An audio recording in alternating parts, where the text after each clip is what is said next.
Hello, everyone. Welcome to my book review of the paperback book Patriot Dawn, The Resistance Rises. Now let's take a look at this survivalist fiction novel. Hey everyone. Hope everyone's doing good. Hope you all are doing happy, doing blessed, doing safe, and doing well. Welcome to my book review of Patriot Dawn, The Resistance Rises. Before I really get into this review, I want to say that I thoroughly enjoyed this book. Okay. But I'm going to explain a little bit on that here in a minute. So, to do this review right, we're going to break this down into several sections. First section will be the basic information of the book. The writer, how many pages, if it has a glossary, index, and the type of genre it's in. Then we're going to move on into what I consider to be the prose of the book. What I liked about this book, what I enjoyed about this book, what kept me coming back to this book. Then we're going to talk about what I didn't like about this book. Some of the things I think were major missteps in this book that I consider to be really big mistakes in this book. And then I will give you my final spoiler-free score for this book. Now, because I don't want you spoiled, I am going to include a spoiler warning from this moment on.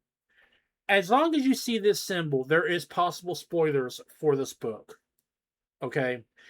That will be especially true in the pros section and the cons section. Now, at the end of my review, I will have a spoiler-free score review that has no spoilers with it. But as long as you see this symbol on the screen, there is possible spoilers for this book. So, 5, 4, 3, 2, 1. Spoiler warning from this moment on. You have been warned. Now that has been taken care of, let's get into the book review of Patriot Dawn, The Resistance Rises. Starting off this book review, let's talk about the basic information concerning this book. So first off, the name of this book is Patriot Dawn, The Resistance Rises. And the writer of this book is Max Velocity. Now, I want to talk about that for a second, because Max Velocity is also known by another name, Max Alexander. Because this man wrote books 2 and 3 of this series. 3 which just came out last year. So if you look at Max Alexander's Amazon page, it says here that he is a tactical trainer and author, a professional soldier with extensive experience in British elite forces and as a paramilitary contractor.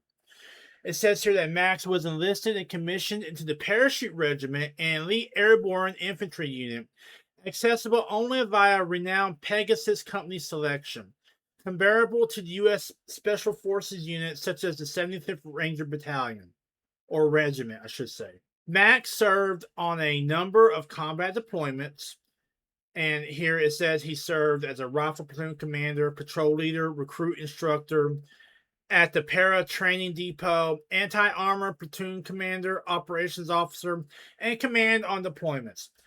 Following United Kingdom Special Forces selection, Max completed one final deployment and left the British Army to spend a further 5 years working as a paramilitary contractor in both Iraq and Afghanistan. Since 2013, he has run Max Velocity Tactical, a training company conceived to offer professional combat training for citizens in the U.S. military. So since 2013, he's basically run a training center for people both in and outside the military to get extra tactical training for worst case scenarios for the U.S. military to kind of up their game, that sort of thing. But this also tells us that this book will be taken from the point of view of someone with a military background. Now, that does not mean that if you do not have a military background, you will not like this book, because you will.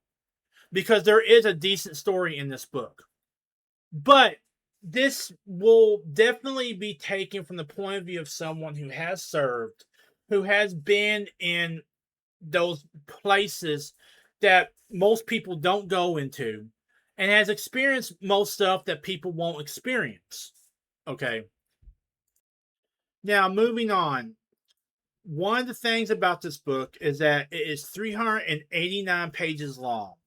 That includes 17 chapters, a prologue, glossary, and previews. Okay.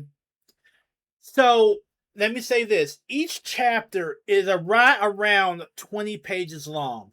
Some are less, some are more, but overall, they're around 20 pages long. I like this.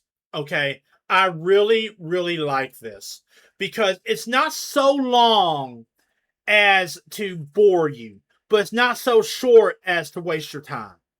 Okay.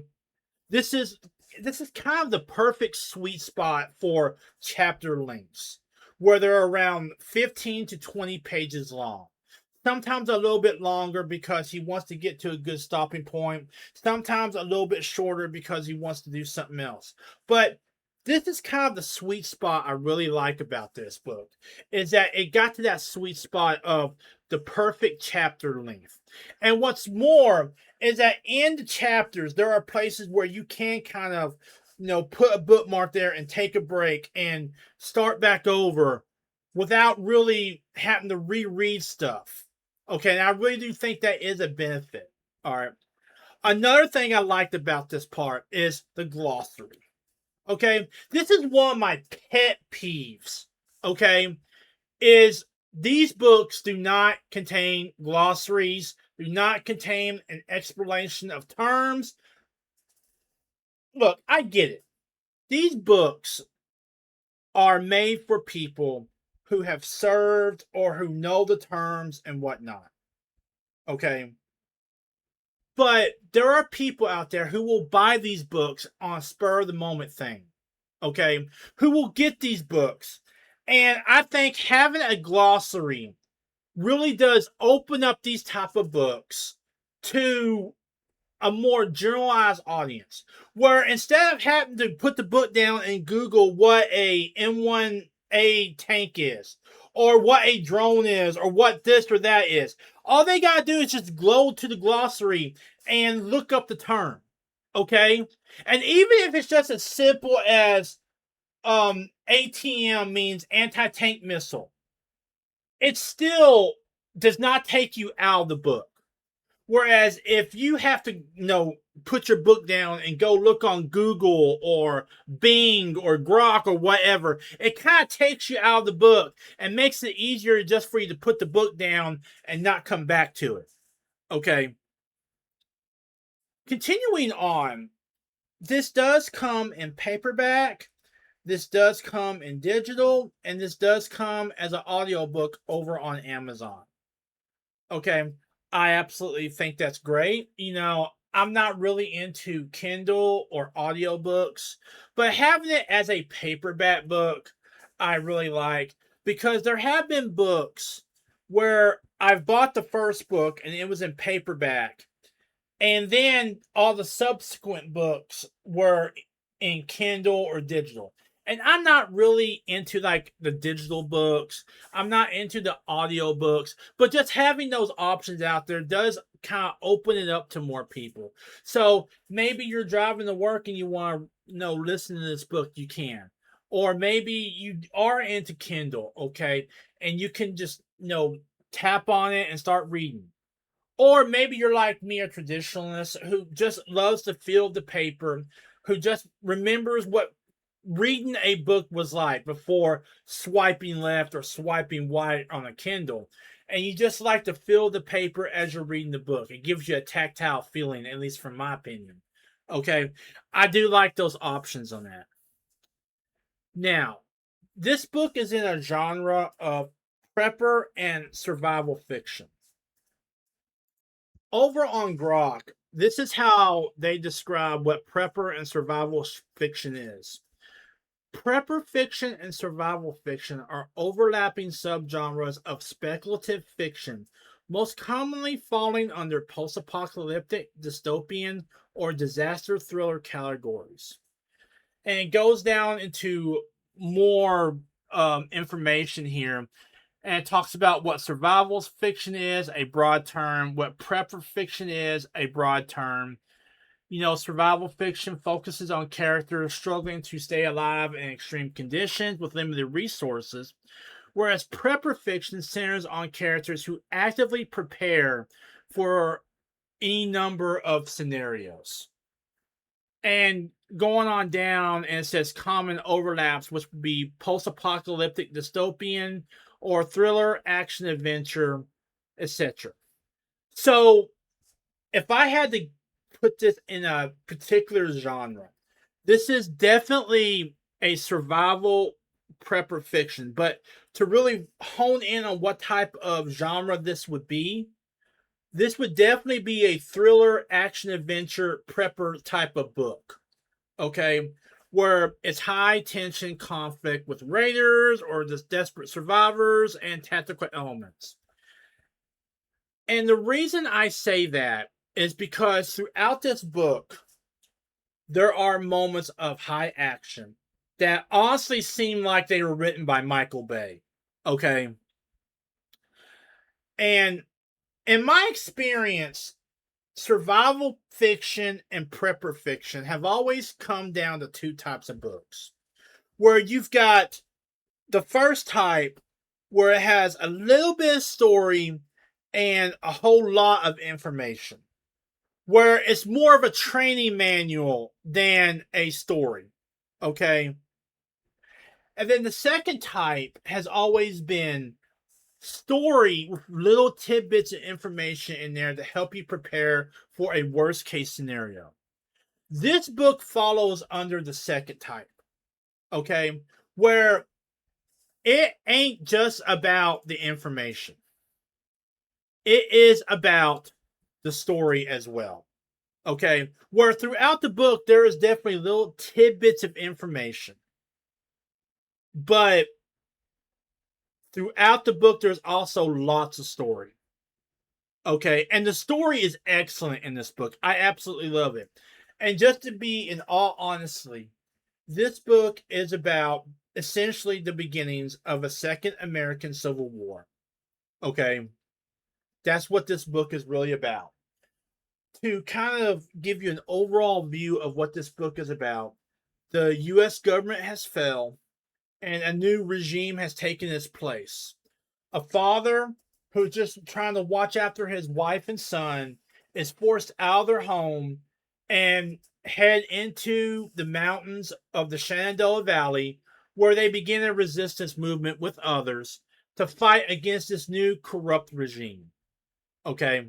And we will get more into the story elements later on as I talk more about this book. But at the end of the day, I really did enjoy this book. But let's look at what I liked about this book next. Let's talk about what I liked about this book. So, the first thing I want to talk about is the characters. Now, in any story, the characters are the glue that holds a story together. If the characters don't work in the story, it just ain't going to work. Okay? And the characters work in this story. There is a character for literally everyone that you can relate to, that you can understand. Whether you're some 9-to-5 guy who's just working a 9-to-5 job, or you're some hardcore veteran who's been through multiple deployments, or you're some guy who just, basically is a couch commando. Okay? There is a character for you in this book. Okay.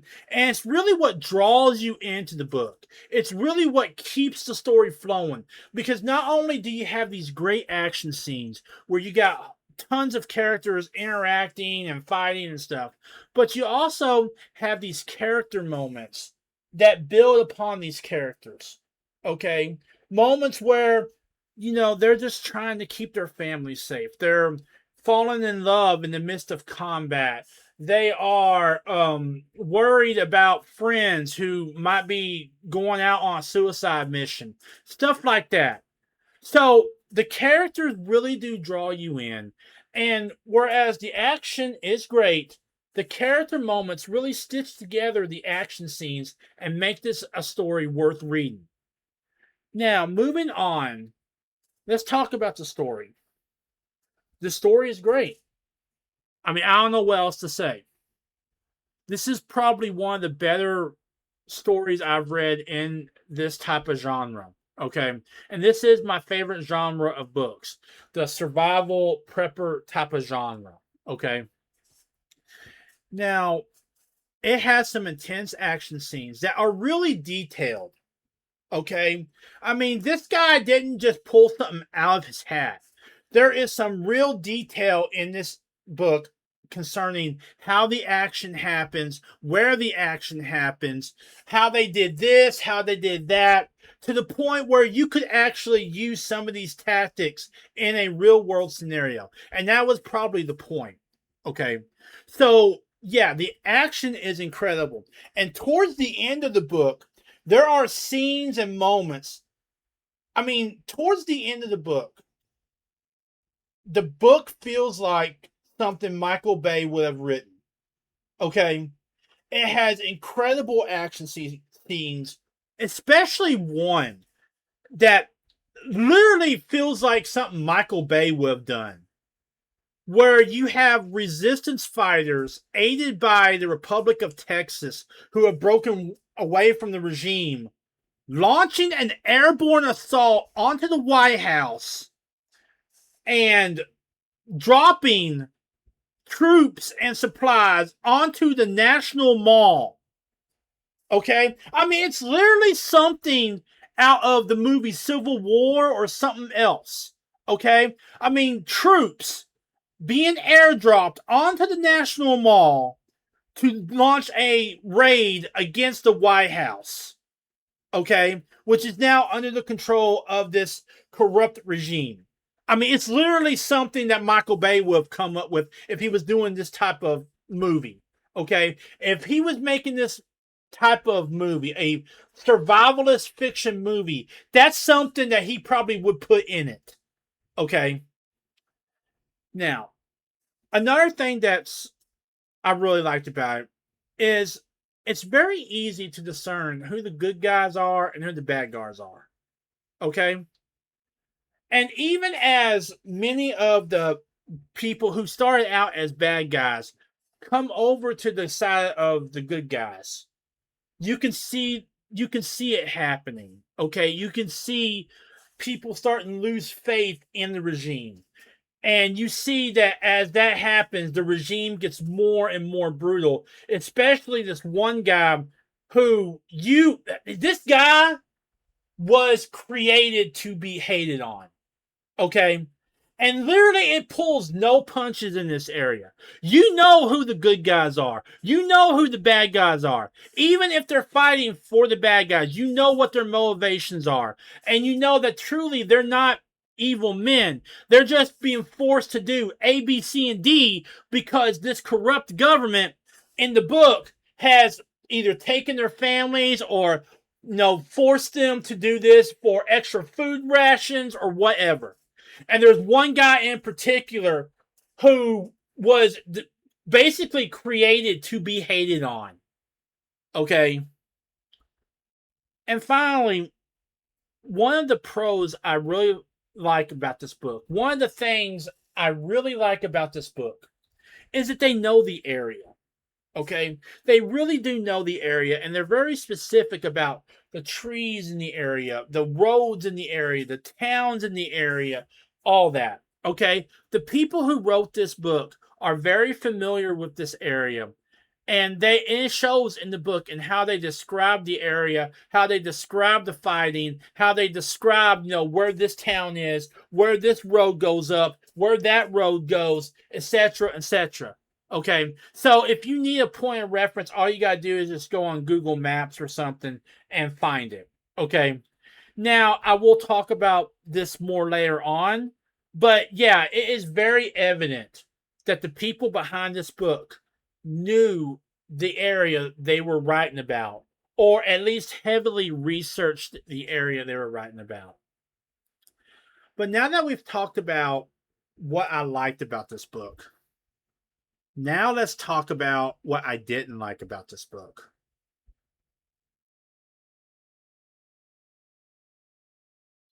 So, no book is perfect. Okay. No book is perfect. And there were a few things I did not like about this book.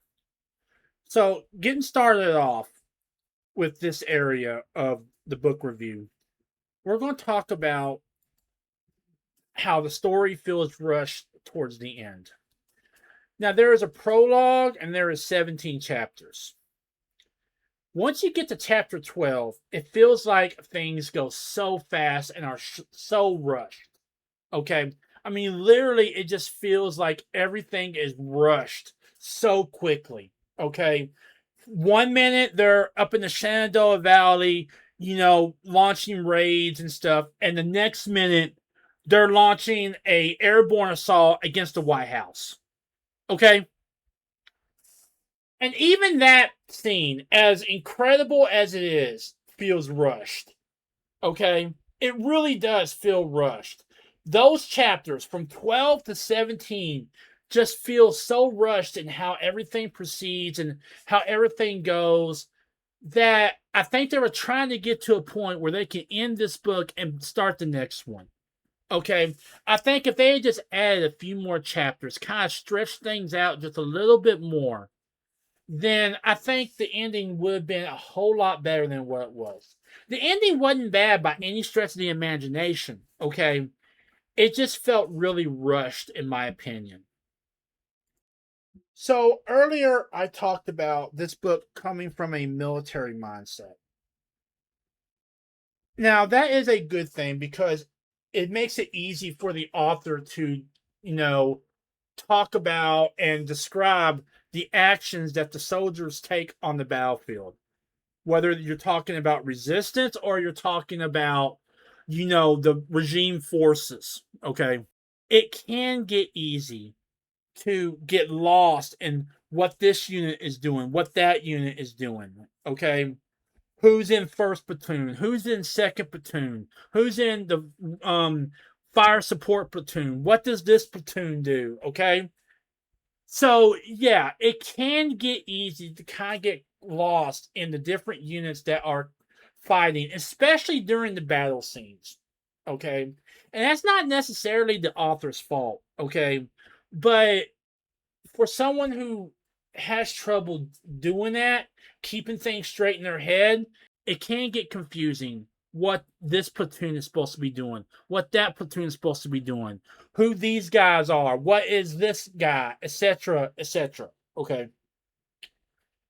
Another thing is that sometimes the author can get kind of carried away in describing the tactics that both sides use.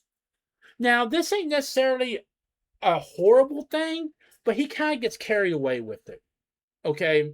And I understand that he's trying to create a training manual that, on top of everything, is trying to teach people how to fight in this type of scenario as well as have a story. I understand that.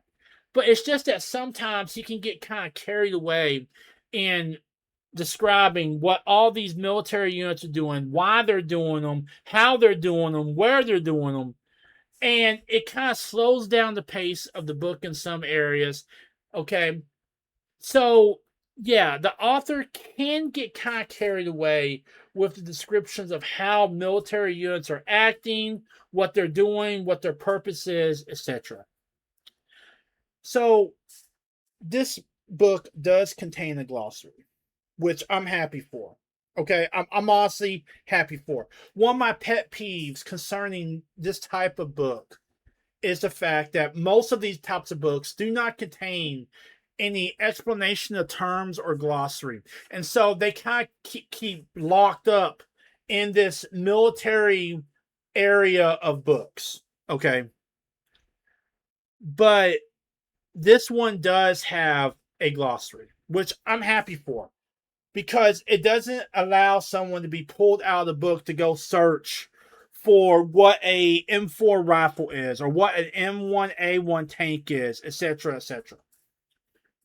But while the author does describe the areas where this battle is taking place, where this war is taking place, I think it would have been helpful if he had included some maps. Okay, nothing too like extreme. Just include maps of the area, and show where this fight is happening, how this fight is proceeding, that sort of thing. And not on every single page, but throughout the book, just have simple maps that show how the fighting is progressing. Why is it, this phase line, that phase line, the next phase line, the retreat, rivers, roads, that sort of thing. Okay. I really do think that this book would have been benefited by not only having a glossary, but maps as well. And earlier, I talked about how the book felt rushed. Okay. Well, the ending is left on a huge question mark. And in all honesty, the ending felt extremely rushed. Like someone came up to them and said, okay, this is where you're going into that. Okay. I mean, they go and they do the White House assault. Okay. And then it just ends with them finding this huge bit of intelligence and them looking out the window towards a city waiting for a counterattack. Okay. Now, I understand why they did this because they were prepping for the next book. They just could have done it better, in my opinion. Okay. They could have done it a whole lot better, in my opinion. Okay. And it just felt rushed, and it felt like there was a huge question mark on the ending of this book that really didn't need to be there. They could have, left this book off in a place where there wasn't really a question mark, but you knew something was coming. Okay. I mean, the ending is not bad by any stretch of the imagination. The ending is not horrible. It's just got this big question mark on it of what happens next that I know that they were going to explain, and they do explain in the next book, but I felt they could have done it a whole lot better.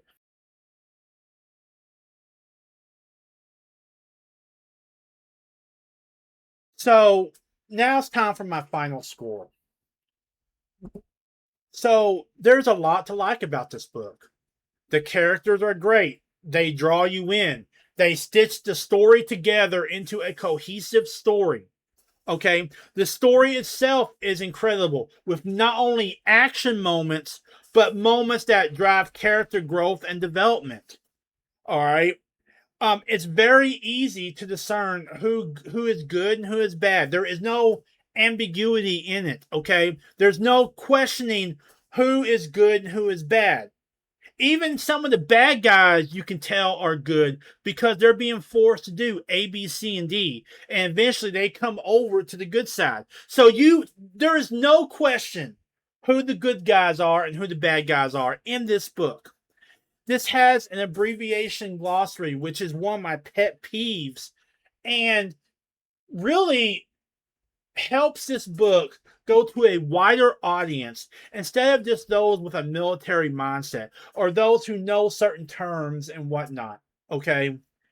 And finally, the people who wrote this book know the area and know what they're talking about when it comes to military tactics, how this type of situation would play out, etc. But no book is perfect. Okay. So, first off, after chapter 12, the story feels like it was rushed. And that includes the story and the ending. Now, does that mean necessarily it's bad? No.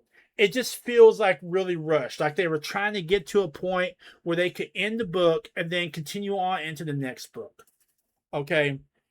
If you're not very good at keeping things straight in your head, like what this platoon does, what that unit does, it can get easy to get lost with the different types of units that are fighting, what their purpose is, etc.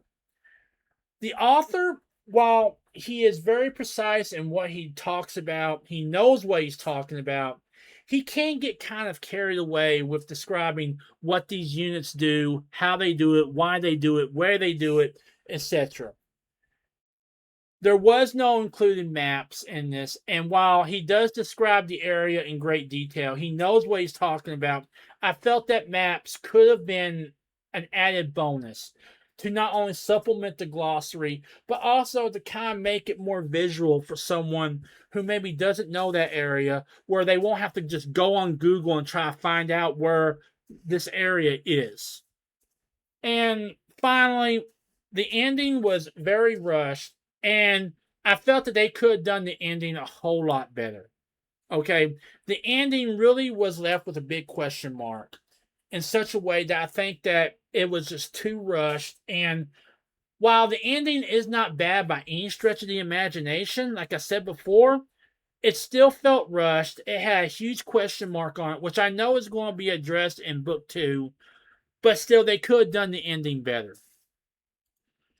So, after taking all that into account, what score do I give this book? Well, after taking all that into account, I give this book an 8 out of 10 stars. Even with the cons, this was a great book. I thoroughly enjoyed this book. This book was highly realistic, and there were very much little bits of information in here that could serve you during a serious survival situation, that could help you and aid you in that type of situation. Even with all the negative stuff I said about this book, there was still a lot of good about this book, and the core fundamentals of this book, character and story and action, are all there and are very cohesive. And this book doesn't suddenly take a John out of left field to tackle something. This book stays on target. It stays on the mission it was meant to be. It was meant to be a story that had tidbits of information for a survival scenario, and it stays true to that throughout the entire book. And while, yeah, the latter half of the book does seem rushed, and the ending does seem rushed and could have been better, it's still a great ending. It's still a great book, and I absolutely loved it. So, 8 out of 10 stars for Patriot Dawn, The Resistance Rises by Max Velocity or Max Alexander. I love this book. I think this is a great book, and if you get an opportunity to find it, pick it up, buy it off Amazon, please do. Because I guarantee you, whether you are a hardcore veteran, whether you are some couch commando, or whether you're just some Joe Smo at an airport who sees this, you will enjoy this book, and you will get a blast out of it if you're into these type of prepper, thriller, war fiction types of books. Well, ladies and gentlemen, that was my book review of Patriot Dawn, The Resistance Rises. 8 out of 10 stars. Great book. While there was some tidbits I did not like about it, overall, it was a good book. And I'm getting ready to read book 2, which is titled Patriot Rising, The Unbroken. So expect that review to come up soon, as I get done reading it. I've just started, so it probably will take a while. But anyway, as for Patriot Dawn, The Resistance Rises, I absolutely love this book. I thought this was a really well done book, and while it does have a few things I don't like about it, overall it is a good book. I enjoyed it, and it does have information that could prove beneficial to you in a survivalist type of scenario. So if you see it maybe at Amazon, Barnes & Noble, at the airport, whatever, pick it up, buy it off Kindle, buy the audiobook. You will not be disappointed in this book. But until my next book review, I hope you guys stay healthy and stay safe. Check out my video sites as well as some of my social media at the end of this video. And I will see you guys in the next video and in the next stream. Laters. Well, everyone, that was my book review. I hope you enjoyed it. Please check out my other videos, including gameplay videos, episodes of the Geek Report, book reviews, and special commentary over on YouTube and Rumble.